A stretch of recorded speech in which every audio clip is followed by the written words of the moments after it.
जाऊया पुण्याला, आपले प्रतिनिधी चंद्रशेखर भांगे यांच्याकडे. चंद्रशेखर, कालपासून चर्चेत राहत असलेला सगळ्यात महत्त्वाचं मतदान केंद्र म्हणजे फुरसुंगी, ज्या ठिकाणी तुम्ही आता या क्षणी उपस्थित आहात. आज सुद्धा चर्चा होतीये ती फुरसुंगीचीच. काय चाललंय नेमकं फुरसुंगीमध्ये? पाणी कुठं मुरतंय?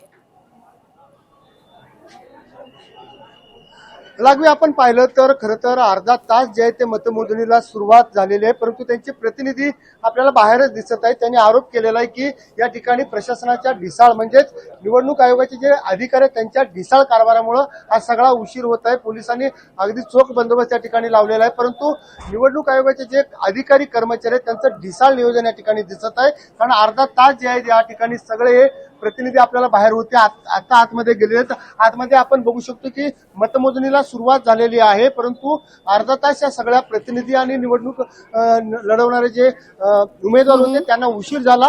या सगळ्या उशिरामुळे हा सगळा गोंधळ मोठा आपल्याला काही वेळापूर्वी पाहायला मिळाला. आता या ठिकाणी मतदानाची जी मतमोजणी आहे ती सुरळीत पार पडताना दिसत आहे. एकंदरीत फुरसुंगी देवाची उरळी या नगर परिषदेसाठी 32 जागा आहेत आणि या 32 जागेसाठी तब्बल 200 पेक्षा अधिकचे उमेदवार आज आपलं नशीब आजमावत आहेत. पहिली फेरी या ठिकाणी पूर्ण झाल्याचं सांगितलं जात आहे, परंतु तुमच्याकडे येणारच. लोकशाही मराठी ऐका, पहा, जागरूक रहा.